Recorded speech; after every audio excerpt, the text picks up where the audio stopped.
All right. Hello, everyone. Welcome to Fridays at 4 on twitch.tv/DDO stream. I'm your community manager, Cordova, and I'll be with you for the next hour. I've got some news. I'm going to be showing off a few things and talk a little bit about the week ahead, which is going to be a historic, and I use that word not lightly, a historic week in DDO, for we are getting ready, hopefully, fingers crossed, to have our first preview of our 64-bit server coming on Monday. I'll have more information a little bit about that. We have the start of Night Revels next week. We have a patch. We've been giving out free stuff. I'll show you a little bit of the new Night Revels loot. We've been previewing the new raid loot. The new raid's coming as well. And we got more news here as well. So thanks very much for watching. I really do appreciate you being here today. Let's get started with some news.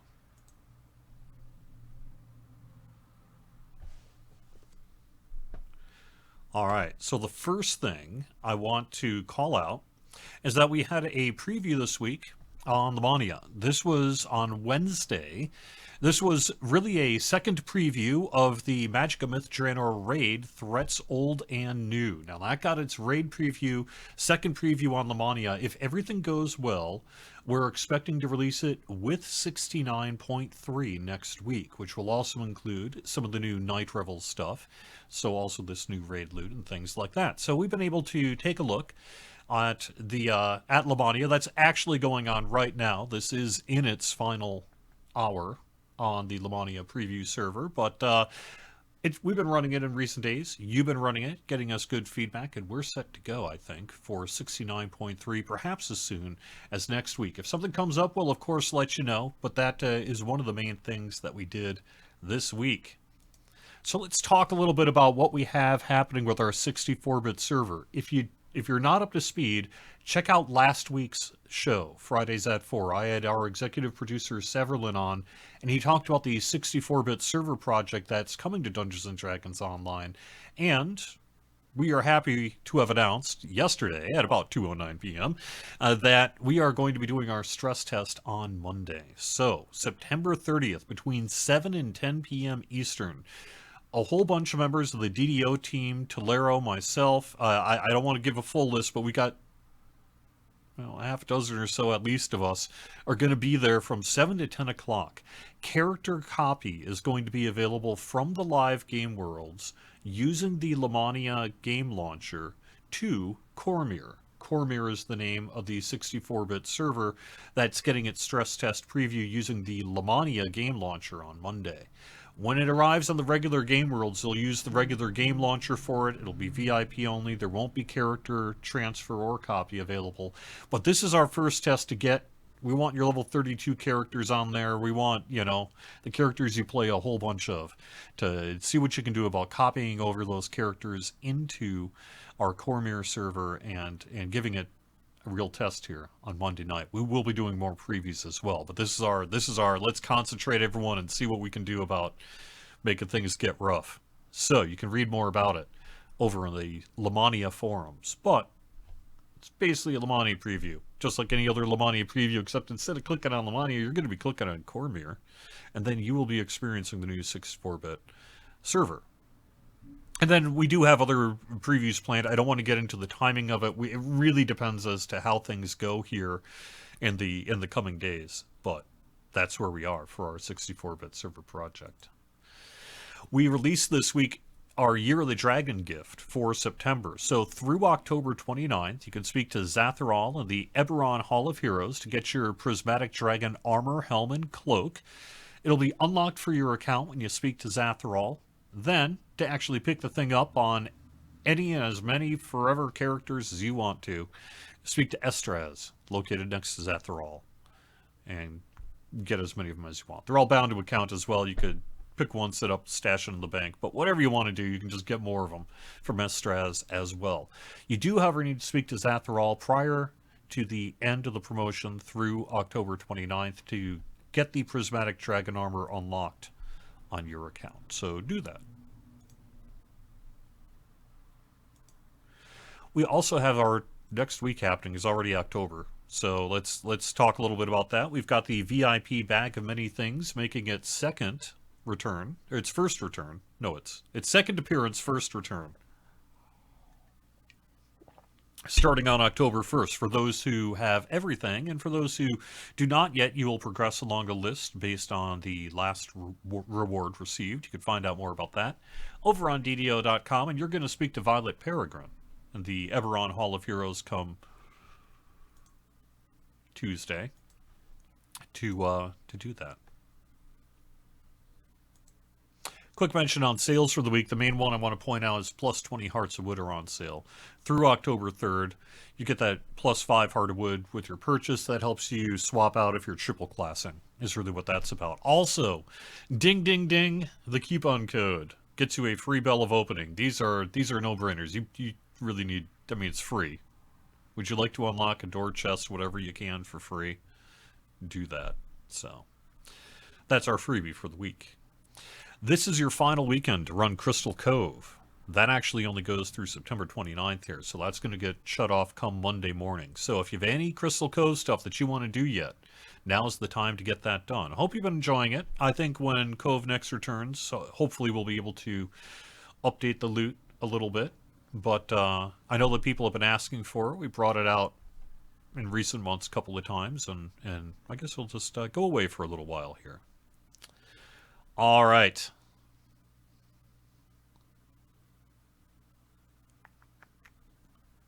I have got 3 screenshots here to show you. This is the Night Revels. Some of the new Night Revels loot. So, you can see here, we got that pumpkin orb. I think I heard a certain voodoo spice asking about. But that's what we got going on for a new item this year. And then here's the back of that orb, and I think the cloak then as well, right? But the other thing I wanted to call out is the new quest that's going to be coming here as well. And that's as much as I'm going to share with you. I will let you try to figure out the rest of it from there. An exclusive on Fridays at 4. Here is a teaser screenshot of the new Night Revels quest. I think it's particularly fun this year.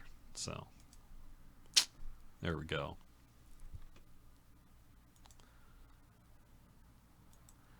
All right. Well, I think I'm caught up on the news. Hope you join us on Monday over on Coromir. Let's see if I can get any questions answered. Yeah, there is a minimum level for Night Revels. I think it's 4, though. I don't think it's 7. I think it's 4. All right, let me move on here. I am at an undisclosed location. Once again, I am at an undisclosed location on an unknown server. And I wanted to take a look at the raid loot here quick, so let's do that.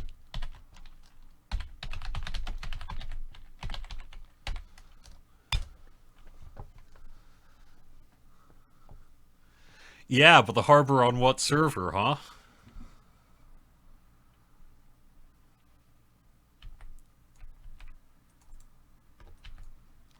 New Myth Drannor raid loot.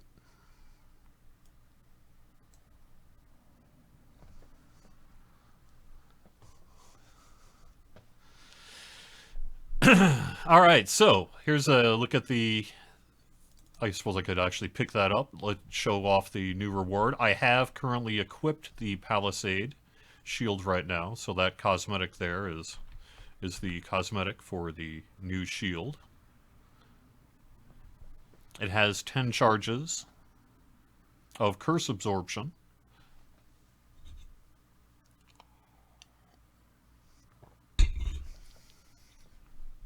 Let's take a look at that orb again real quick. Quality spell focus mastery. Overwhelming despair. Power of the flames and darkness plus 162. Aeon, the blazing rain. Ooh, let me take a look at that one too. I think we know what that one looks like. Finality. Fall of the sun. Adamantine, Legendary Slay Living, Legendary Negation 1d3 neg levels, percentage chance on any attack.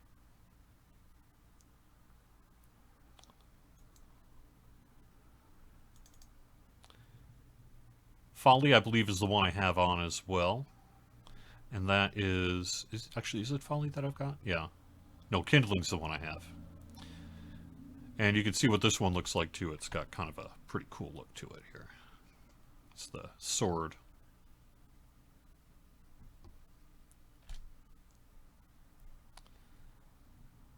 Get the Maw. Let's get Folly out as well. Omen, Herald of the Evil, or Herald of the Fall. Got that going on right now. Sovereign Vorpal. Sacred bonus to damage equal to half your religious lore fuel. Really? Huh. Huh. Okay, well that's pretty interesting. I may have to think about that one on one of my characters. We got some boots, Death's Deferral.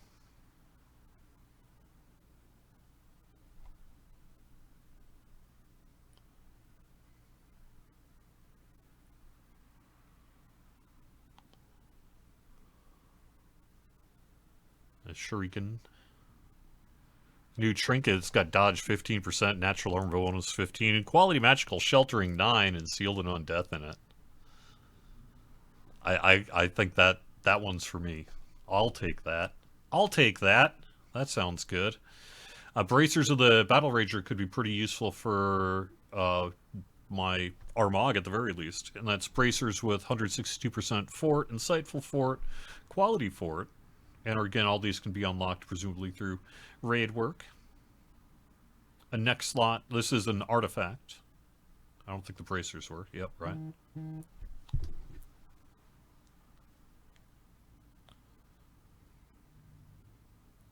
Okay.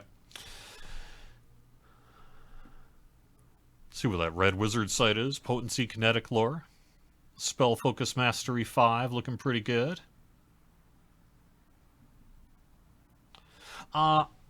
Is there going to be an option to go straight to an Eberron Guild airship in Myth Drannor? I think there may be some proxy license restrictions, essentially, that prevent us from being able to have a physical presence of an Eberronian airship in the Forgotten Realms, which is where Myth Drannor is. So instead, the way we typically handle that is by, you could either use a direct to your airship teleport, which exists in some forms, or we can teleport you to a place that's very close to a place that has an airship, and then you can take it from there. And now that we've added an airship to gatekeepers, I believe you can get to gatekeepers pretty easily. So that'll probably have to be the plan on that one going forward.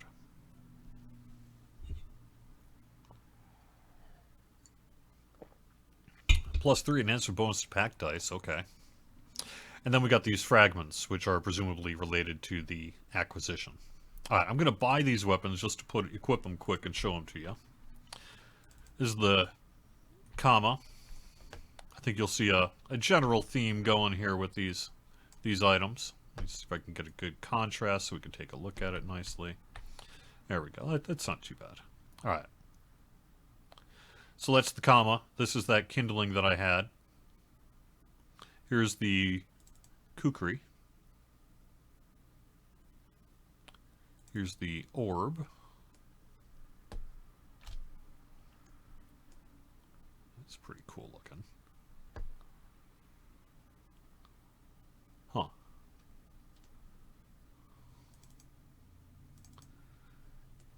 Here's that bow.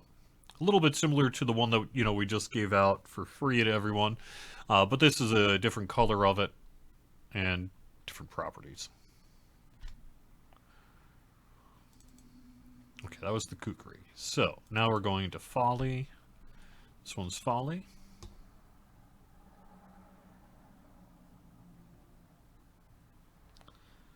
Go into the two-hander now. Whoa, that's pretty sweet. Yeah, okay. Oh, Falchion's sweet. And here's the short sword.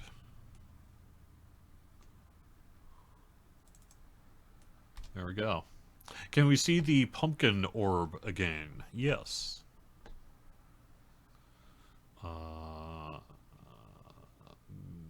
me see if I can just spawn it directly.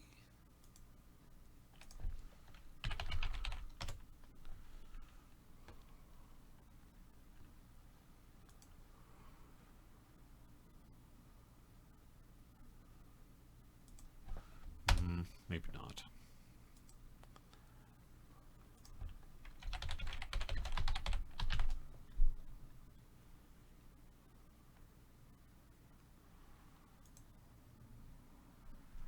It's trying to find the... Oh, oh, oh.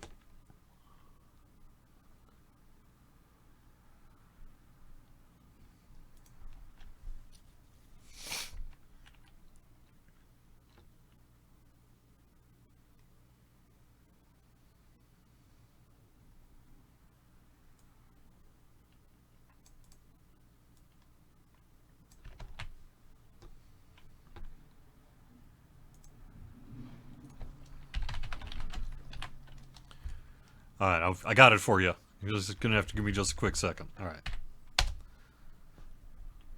So the name's, I think, getting a change. Actually, that's not it. Okay, let me...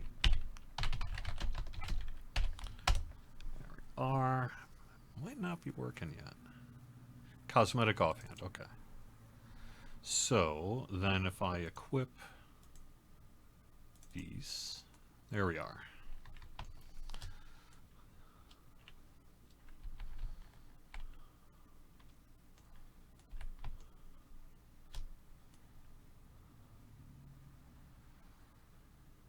Yep. Nice indeed. All right. Hey, well, as long as I'm doing it, let me see.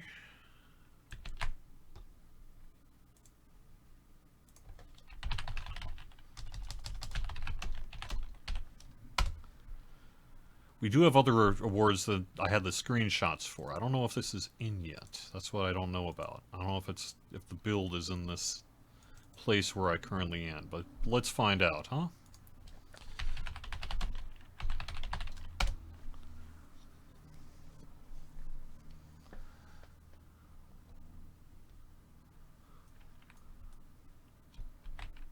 Is that new? If that's new, then that's the new one. If it's not, I think that's new. That's got to be new, right? That looks pretty sweet. I don't remember seeing that before. All right. Sweet.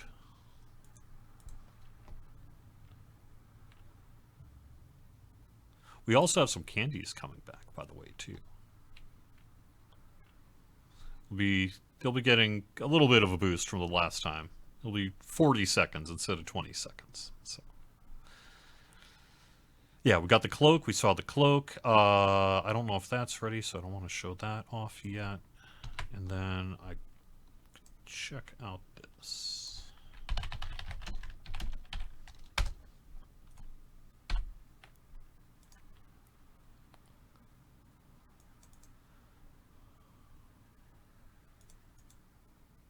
There we go. All right. All right. Yeah, I'm gonna say that's. I'm gonna say we got some stuff to get this year's Night Revels. I at the very least do. There's also a hat. There's an aura. Like I say, there's the extended, slightly buffed candies from last year's. There we are. Not bad. Not bad. I will take that.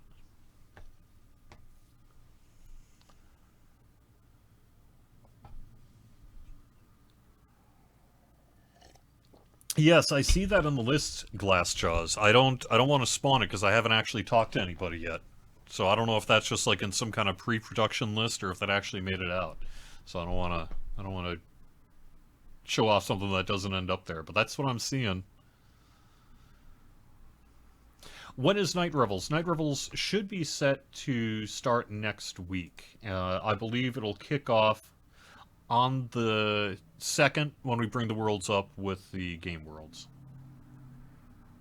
for our 69.3 game update that we have set for next week.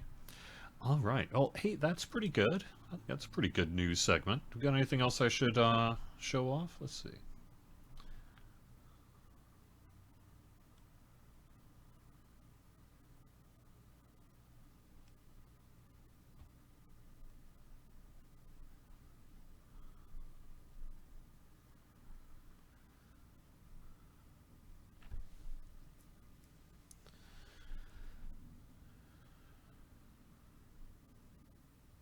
Another season pass sale. At this time, we haven't heard of any plans to do a season pass sale again. I've not heard of any plans for us to do that. Also, thank you, Voodoo, for the raid a little while back. Does the Lantern event in Cormyr, someone's asking, mean that there will be no hardcore season next year? One is not dependent on the other. We could do either slash both. I do think short term here, as we first said in the producer's letter about 9 months ago or whenever, that I think we are taking a break on hardcore for a little while. Severlin talked a little bit about that last week on the show, about some of the challenges that hardcore brings to the regular game worlds and the general business. And so we're doing a Lanterns in the Mist event for Cormyr, but that doesn't mean we couldn't. It doesn't mean we couldn't. We could do both. I haven't heard of a hardcore plan for next year, but I also haven't really been involved in a lot of the 2025 planning to date.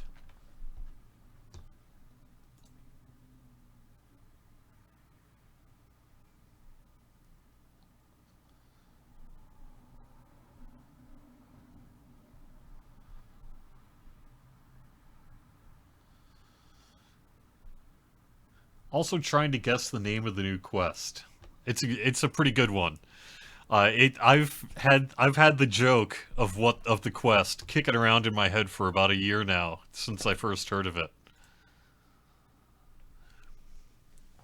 and I have to admit I was like, oh, that's good, that's good, that's a good one. Yep. So.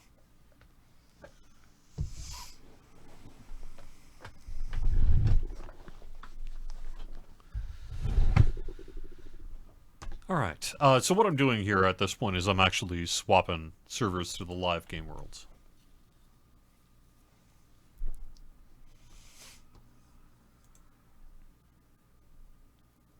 This first preview next week of the 64-bit server is really going to be a look at the server itself. So the Lanterns in the Mist event will not be present, at least present in any meaningful way, on the Cormyr server, but we are going to be doing a Lanterns in the Mist preview at some point in the next couple of weeks is the goal.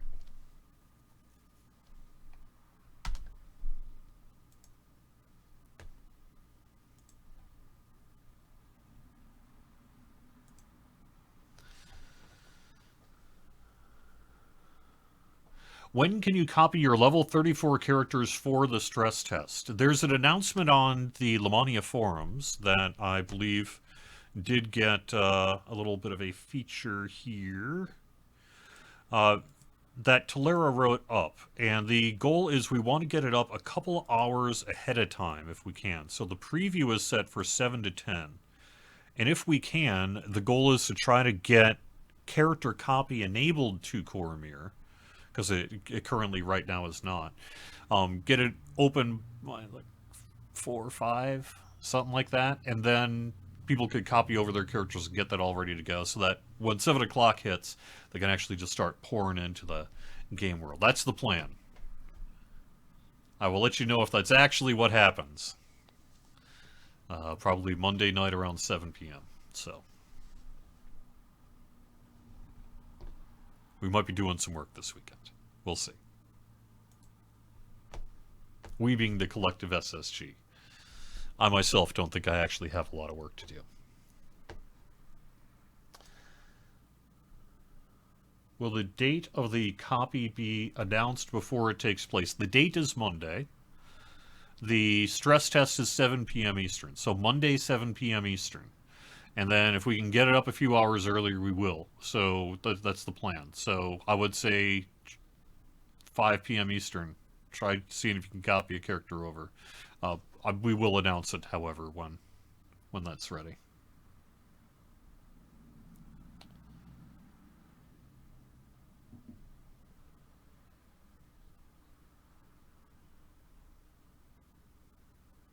Yep. So basically, you'll just log into the Lamania preview launcher, the same game launcher you used to log into our preview server.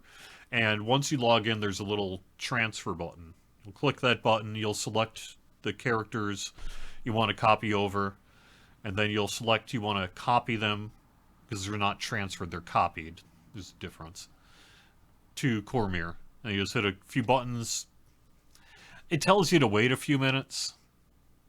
I have had a case where I've hit transfer, login, and the person wasn't ready right away. But for the most part, it's a matter of seconds rather than minutes that you have to wait.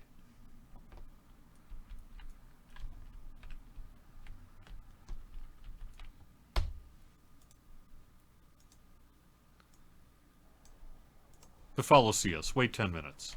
It's good for your blood pressure. It's true, for the Lanterns in the Mist portion of the event, you are going to be having to make a sacrifice, re-1 gear slot.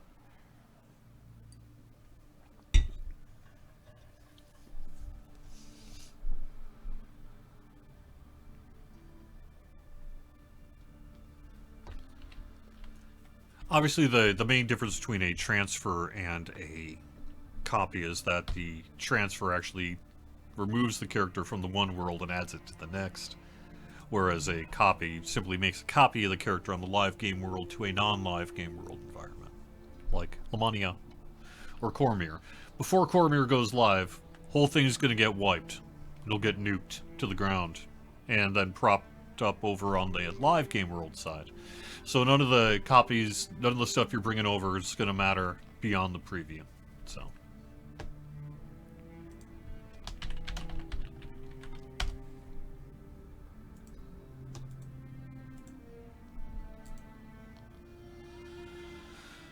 Alright.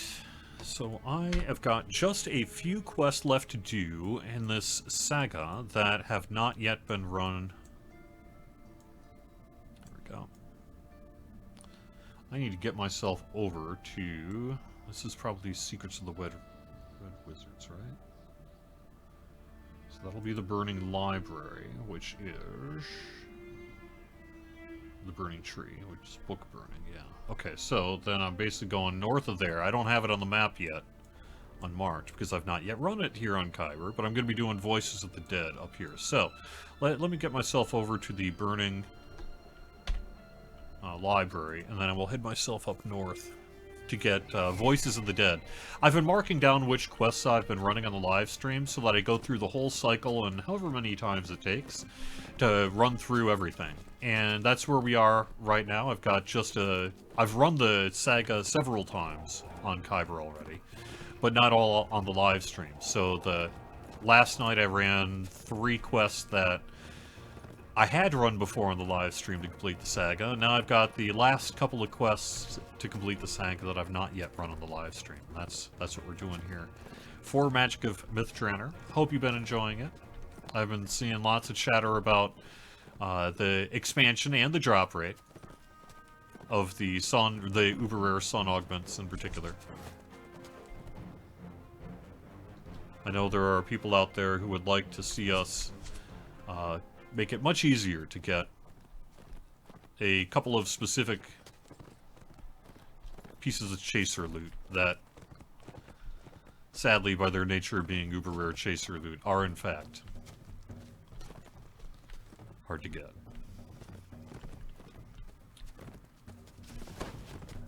I also want to go through here and get all the explorers and rares done. I haven't really done that on this character yet either.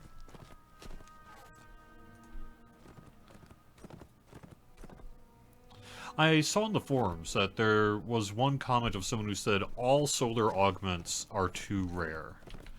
That they've run the entire Myth Drannor. Someone had said they had run the entirety of Myth Drannor several times and never saw one solar augment.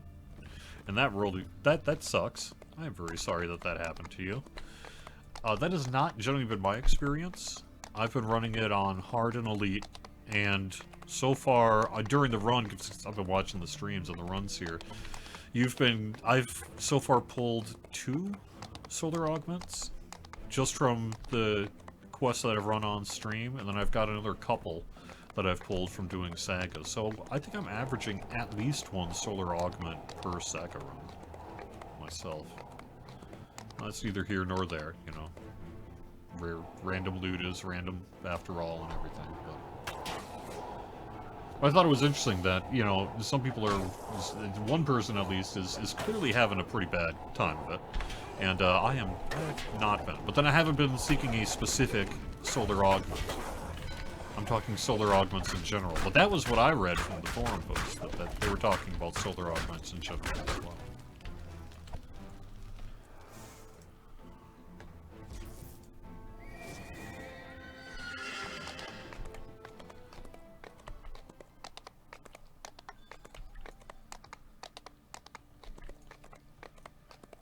Last night I got a pretty sweet, I think it's solar augment. I'll have to double check to make sure I actually know what it is. But it was the Dex one.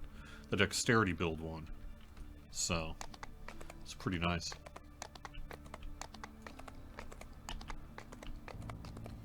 I mean, they're not dropping like, you know, old school filigree or something, so I don't want to get too kind of in the weeds about it. Where am I going? Where is my... Oh yeah, burial. That's where we're going. Alright.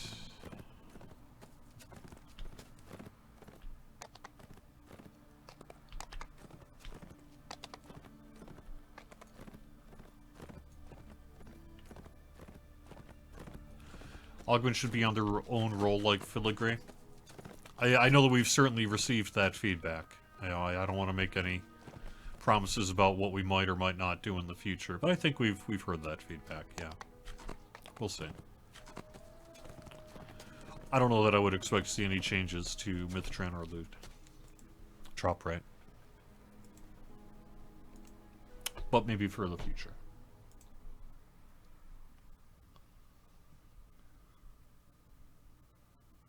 Will the drop rate in Coromir server increase? It will not. I would not expect to see an increase in the drop rate of Coromir specifically. Oh, I didn't get myself a pocket healer. Let me take care of that.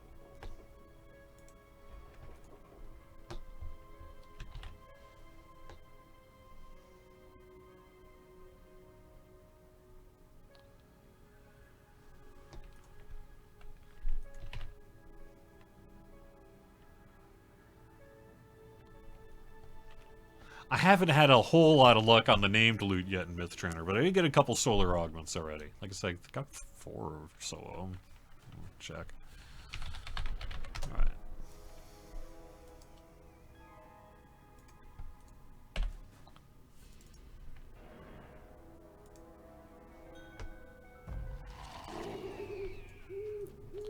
Somewhere inside this dank mausoleum. So you don't really need to do this, but Park, but you can.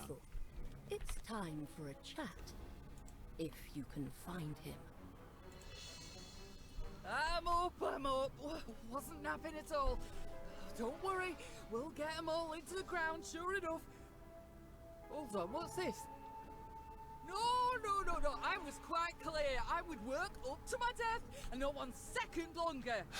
Once I put that spade down and crawled into my deathbed, that was that. Now off with you. Let me get back to mouldering away peacefully. Alright, we are looking for the grave of Irin Spear Angluth. So, the assistants buried next to me can help you find the wizard, or you can just sort of kick in the door, which is what I'm going to do. But I'm going to try to... I'll show you the process here. Let's see. Let me be back in a second.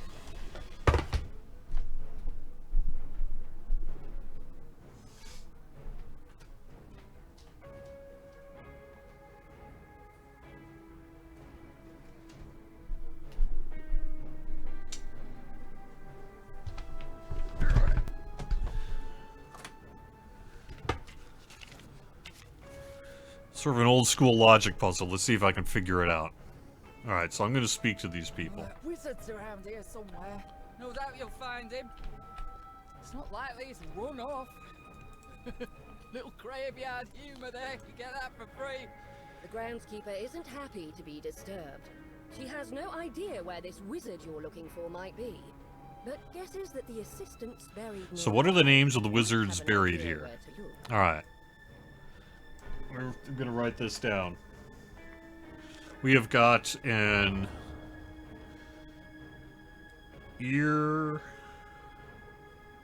Rin.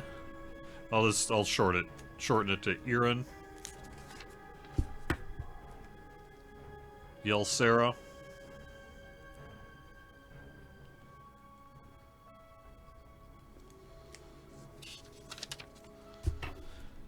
Brylith.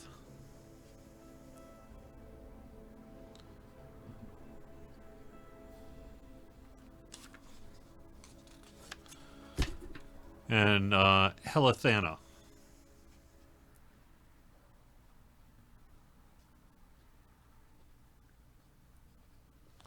Alright. What fields did the wizard work on? They worked in Mythal Studies. I'm just going to shorten it to Mythal. Alchemy.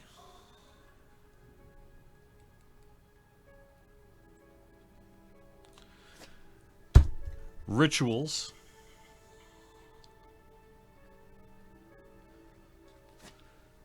And healing. Okay.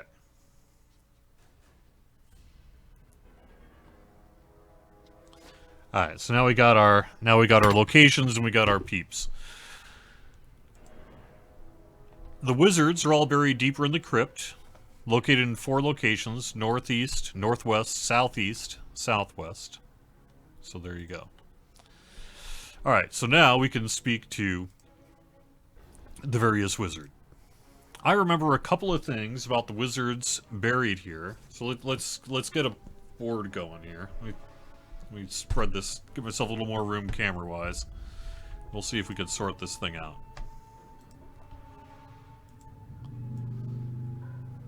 Alright. Alright, so we have got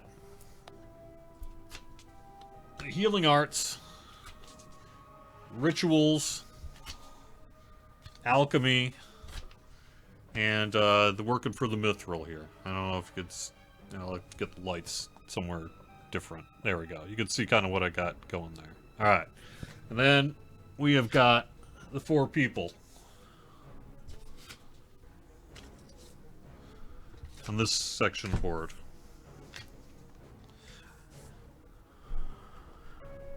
I remember a couple things about the wizards buried here. Some is a little hazy. Of the healing arts wizard and the wizard buried in the southeast, of the healing arts wizard and the wizard buried in the southeast, one died second and the other is Helithana. So we're going to have to actually separate this out to the corners: northwest, northeast, southwest, southeast. So healing arts, the healing arts person either died in the southeast, or no, the wizard is either the healing arts person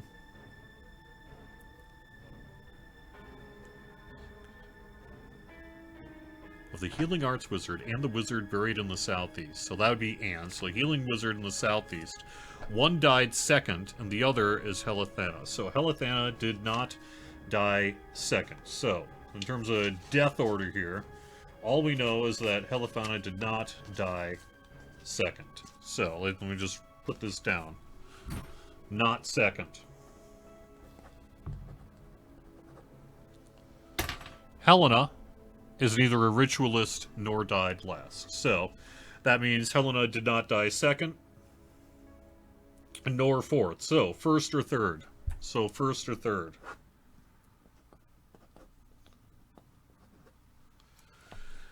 Also, not a ritualist.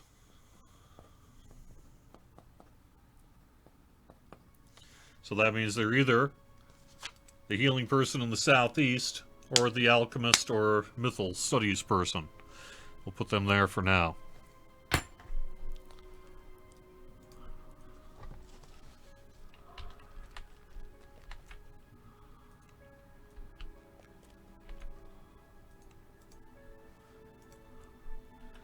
The ritualist is buried in the southeast, according to this person.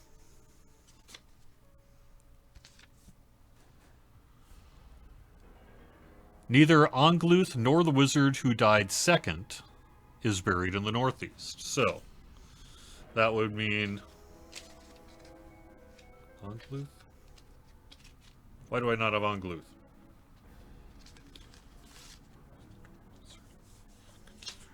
I guess I needed to write the full names down. Anyway, you can sort of see the process of how you would do this.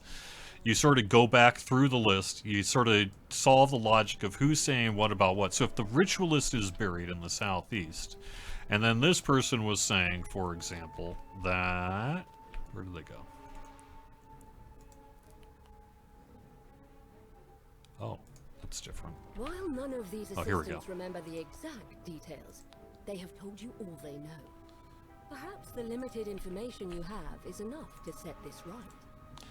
So, of the Healing Arts Wizard and the wizard buried in the southeast, one died second, and the other is Elithana. So, we don't know whether Healing Arts is in the southeast, or whether they're Healing Arts in second. So you just sort of go down the list, talking to each one. So then this one would be, that's where we got the main thing. This one is about Yelsera died first and is buried in the southwest. So if Yelsera dies first, and we're correct about that, then that would mean that Helithana died third.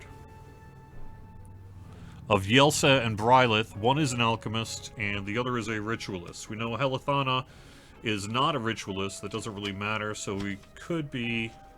Brylith is a ritualist. So let's say the healing art is in the southeast. Brylith is a ritualist. And so far we know X and Y.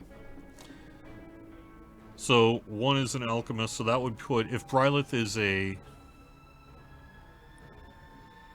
ritualist, that would be Yelsera then, would be the alchemist. Let's just put that as an option for now. See where we are. This is the first person. Okay, and this one. The ritualist is buried in the southeast. So that would put Brylith in the southeast, which would mean that either the healing or the person who died second was in the southeast, right? So that would put Brylith then at number second, Helithana at third, and Irin at fourth. If I'm doing this correctly, the order of death is Yelsera, Brylith, Helithana, and Irin. Let's see if I'm right. Now, let me take a look at chat. See what everyone's saying.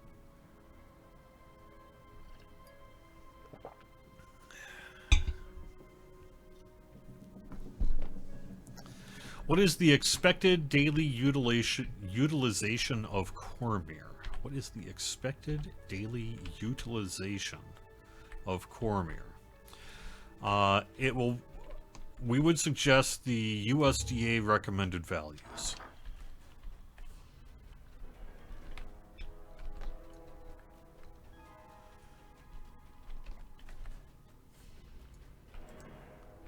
I think we would hope that it's commercially successful. We would hope that it's good for us. We hope players like it.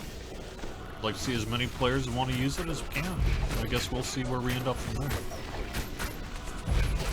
I know that part of the reason we're doing this effort on the DDO side is that it's proven to be a pretty successful effort on the Elotro side. And by pretty, I mean very. It's been good for us, and it's been, I think, good for the players who are able to utilize it.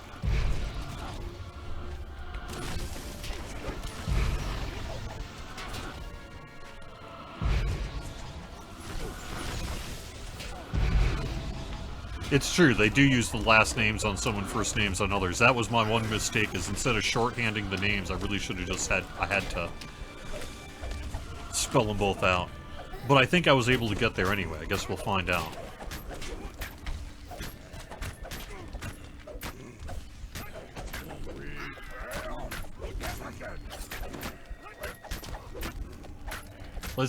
Let's get Joe Manganello? Is that how you say it? For the next expansion DM All voice? plaques That'll be beside this sweet. door show the location, name, career, and death date of these 4 wizards. Time, however, has caused them all to wear away. Perhaps this is why the dead remain restless. They have lost a sense of who they were. Alright. So, do we want to give this... Oh, actually, we don't know which northeast, northwest, south... We just know death order. So...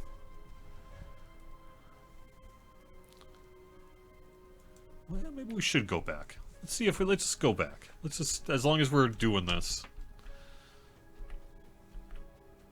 Let's see if we can figure this out.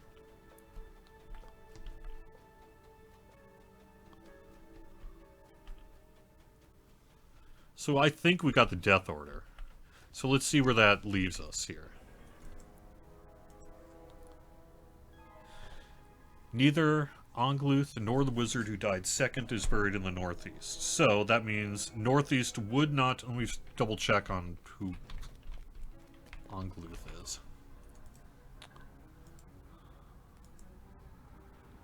Ironspear. Okay.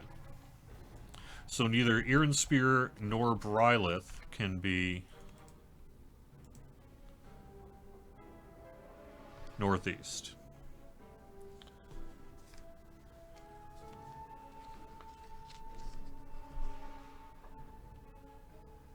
So that would put either Helithana or Yelsera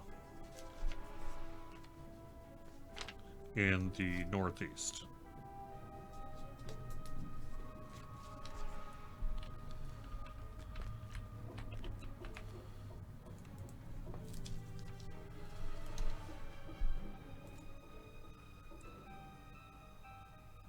Yelsera died first and is buried in the southwest. So let's just say Yelsera is in fact buried in the southwest. That would put Helithana in the northeast.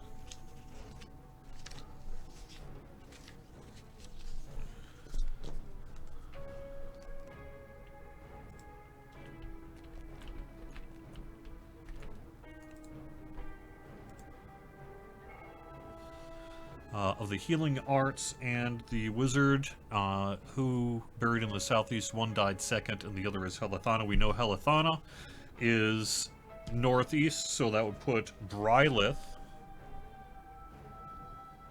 in the southeast, which would put Irin in the northwest. Okay, well, let's give that a shot, see where we end up.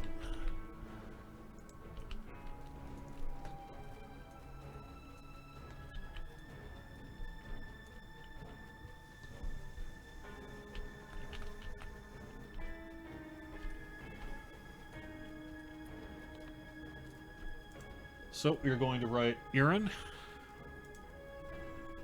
Oh, I have to do that too? Uh-oh.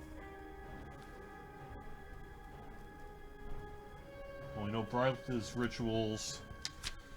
So we just need to know healing or mythal. But we know... Yeah, I don't know which one. Healing or mythal. Okay, one more. Let me do one more trip out. I want to get this. I think I can get this. It's worth it. It's worth it!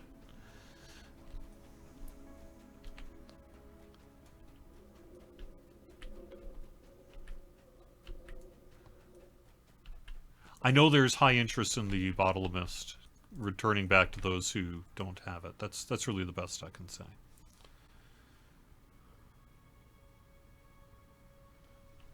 Yeah, so we know Brylith is the ritualist from this one.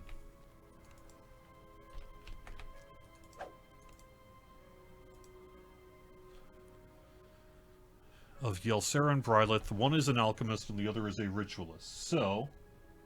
we know if Brylith is the ritualist, then Yelsera must be the alchemist, which we already knew. Okay, yeah, we already knew that.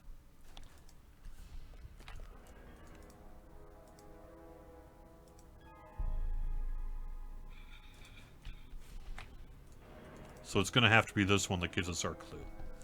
Healing arts, wizard, and the wizard buried in the south.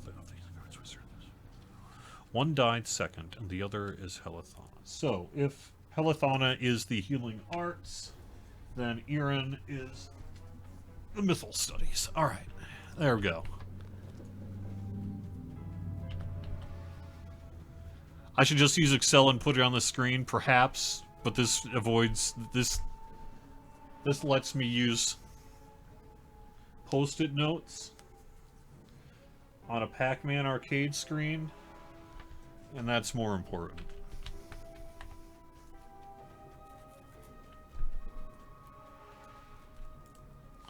Okay, so Iron Spear is the Mythal Studies. Oh.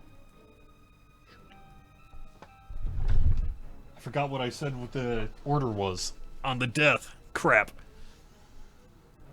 Not Helithana's first or third. So Helithana ended up being third. It was Ylsera first. So Ylsera, Brylith, Helithana, Iran. So Iran was last. And then that should be Ylsera, who was an alchemist, passed away first. Northeast should be Helithana, who is a healing arts person and died third. And then Southeast should be Brylith, rituals, and second. Placing the final name in its place. Yes! I'm the smartest person in the world! Appeased at last. Sherlock Holmes ain't got nothing on me.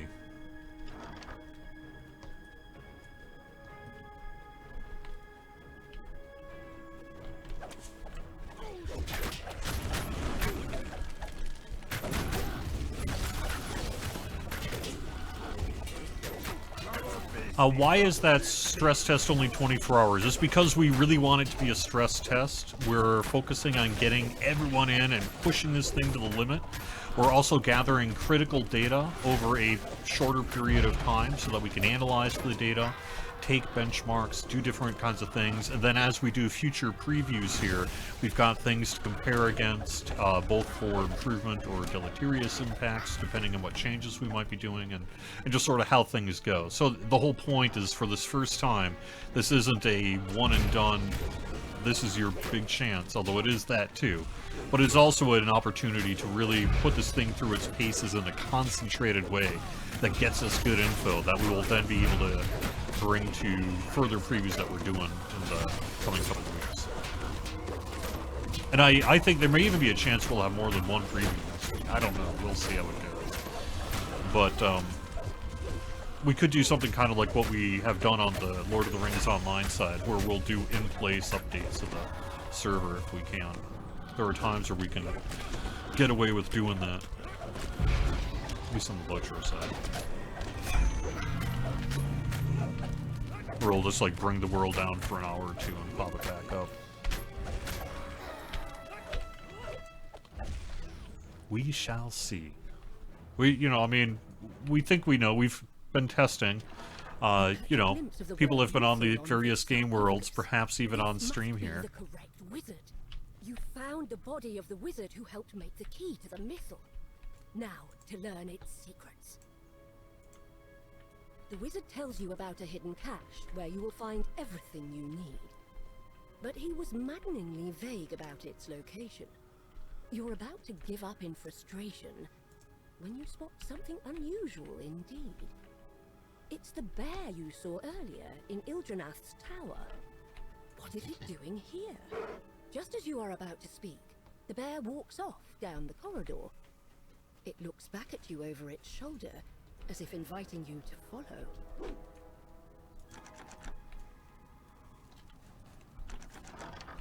we go.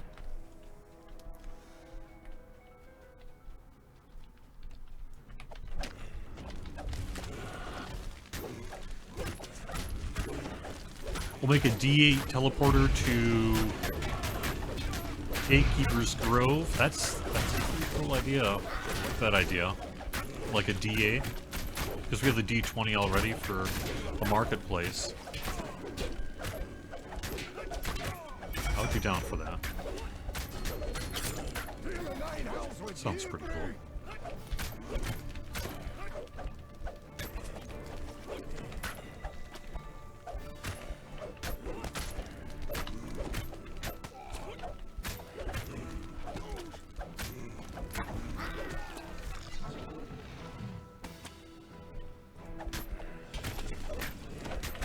It's true. So I can do logic puzzles okay. I've an old adventure, 90s PC adventure gamer, which oftentimes would strain the credulity of the phrase logic for sure.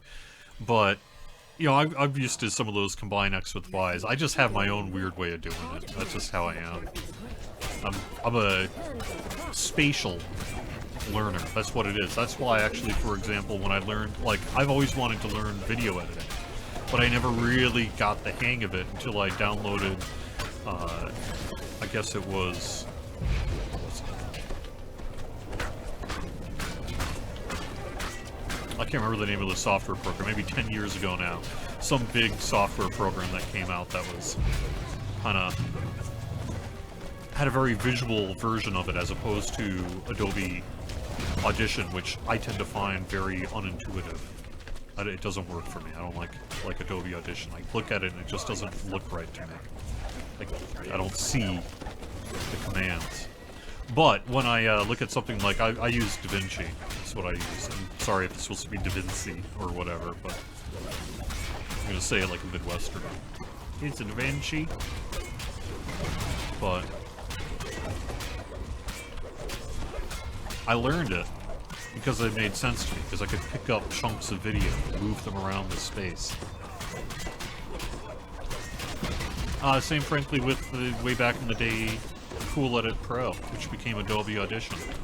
I always wanted to get into audio editing, but, like, you put me in front of Pro Tools, and I'm just like, give me something like a Cool Edit, or nowadays Adobe Audition, and I can make it work, and it's because I can highlight, chop, paste, grab, move. It's the way I tend to do it.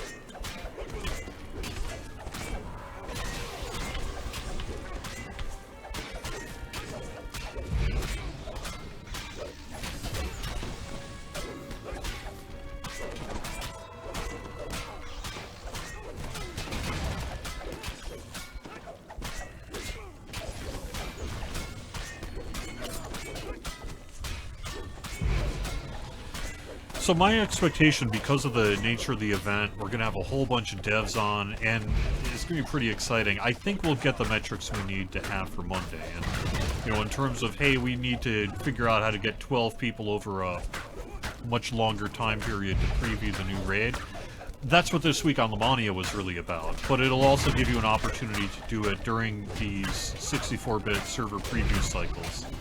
Maybe not this first one. This is a stress test, so that means we are, to some extent, deliberately going to try to tank things by the end of it, at the very least.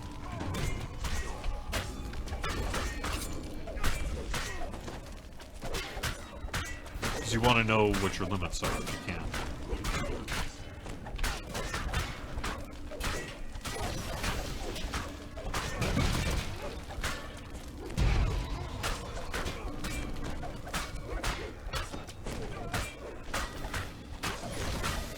Yeah, so once we do the previews for the 64-bit server, we will do a server wipe.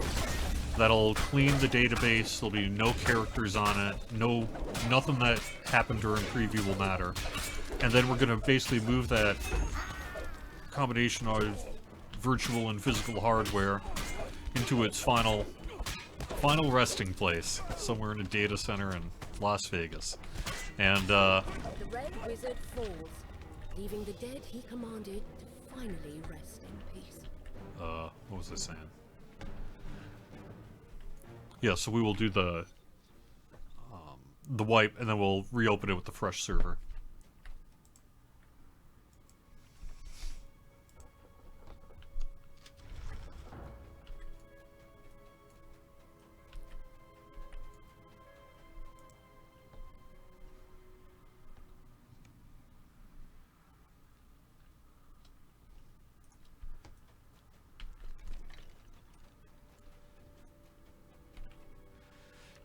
I suppose I should.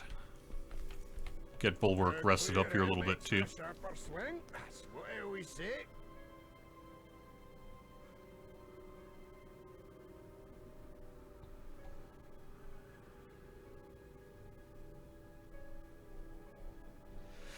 The debate over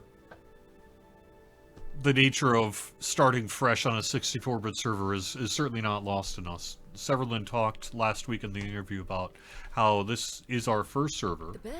It's a server focusing on the Lanterns in the Mist event. It is going to be a long-term server, but we do have other. It is going to be a long-term VIP server as well. And what we're intending to do longer term than that is offer, hopefully, if everything goes well, if we can justify it. You know, Severlin's words supersede mine in terms of the language used, but you know, the goal is in the future, if we can, we're gonna open other 64-bit servers, and those will have free transfers to them as sort of a let's make a couple of mega servers. That Sev's been wanting to do for years now.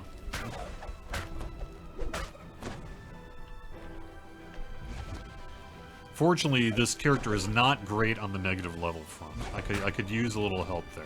Could also probably bring in my higher level. Also, I should also park, bulwark back just a little bit. There we go. You can stay on defense, but don't get melee range. But I don't think that there's an expectation that it's either or, that it's binary. I think what we see, in the same way we see that during hardcore, is people will play on both game worlds as well. And just because you're playing on one world doesn't mean you can't ever play again on another one. Plus, longer term, you'll just bring them over, so. But it is true that if you want to play in this first server, it's going to be a choice to start fresh.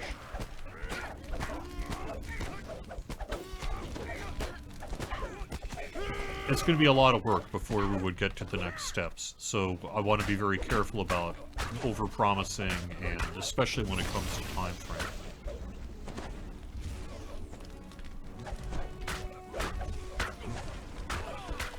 I would direct you, Lava Being, to last week's live stream. That was an interview with Severlin. He talked about the 64-bit server project in extensive detail, really, talking about our motivations, restrictions that we're dealing with, you know, what is it we're trying to do, how are we trying to make it work, etc. Are there stealth quests in Myth Drannor? Not per se. I don't think Myth Drannor lends its, the content that we're running here is somewhat less stealth focused, but there's quests that are going to get you some goodies if you're good at that kind of thing, so. You just noticed the leathery Cordovan dice color? Oh yeah, that's deliberate. Of course it is.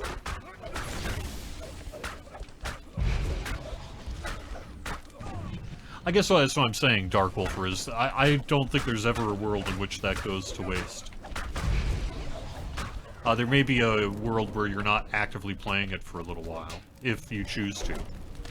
But that's the most that you're really facing.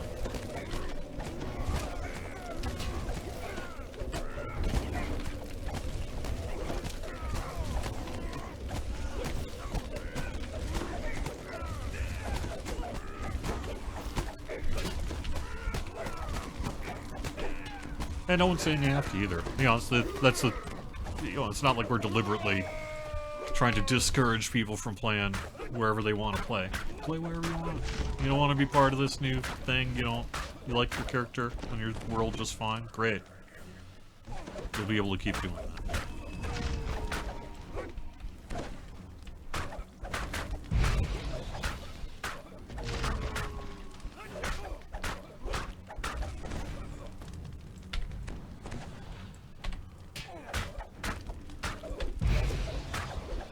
Erosion tactic. Who can win first? Me with my getting weaker all the time melee ability, or this Red Wizard of Thay being able to hit me with neg levels.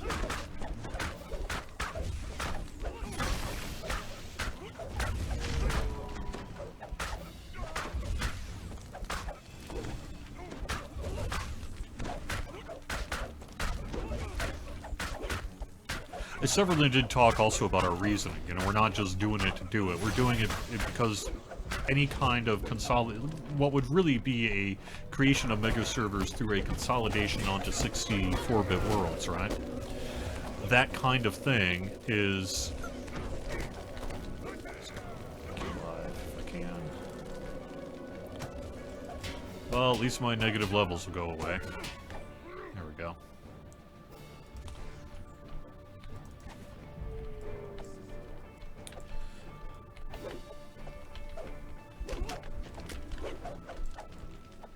I'm sorry, I lost my train of thought.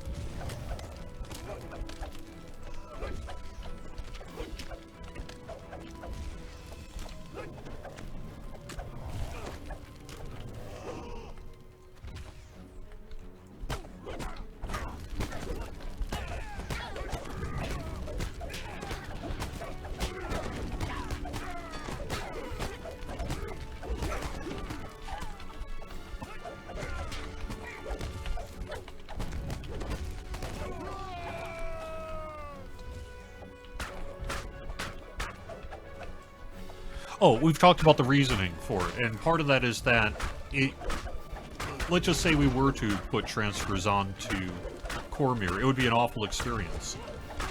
It would make the server worse. It would not bring over a whole bunch of your stuff. You would lose it permanently. And, it just wouldn't be a very good experience at all. Then people would be in a position of, well, do I have to give up my community here? Or, like, on a permanent basis? Or, you know, what? And so, there's a whole bunch of downsides that I just don't think people are thinking about. You know, we're not doing this arbitrarily, we're doing it because this is the best path forward for this. And then we can engage in the lengthy process to deal with some of these issues like guild transfers and some historic item collisions that are a problem from old Codemasters worlds and monster manual issues, creature companion granting and repopulation, which is tech that doesn't exist right now. The kind of list goes on and on. There's probably a list of 20, 30 things that we could put together that we need to address before we can just sort of move people from one world to another. Examining the wall more carefully, you find one of the bricks is loose. You tug on it, revealing the cache the wizard mentioned. Inside are 3 items: a scroll, I don't have a death word clicky. I don't at the moment, only because I relatively recently swapped out my gear. For a while, I had a death word augment on something. And I think I got rid of it, because, yeah, I got a feather falling, fear immunity, accuracy 20, good luck 2, water breathing, storm's bulwark, melee power. Yeah, I'll have to get one. Damage, range power, armored agility, insightful strength, blindness, false life. Yeah, I got death block. Oh, it's not death ward though. I got death block. So.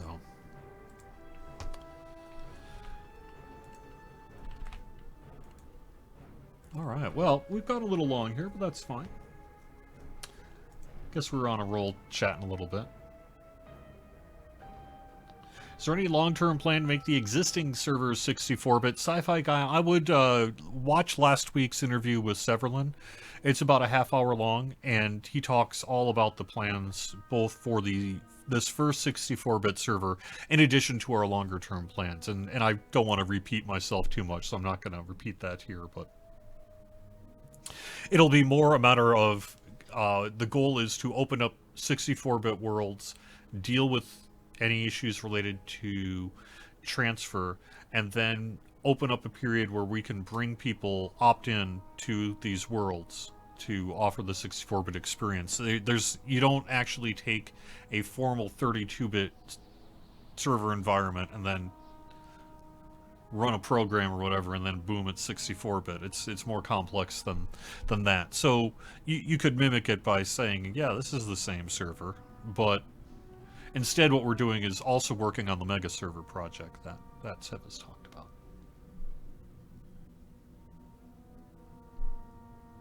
All right.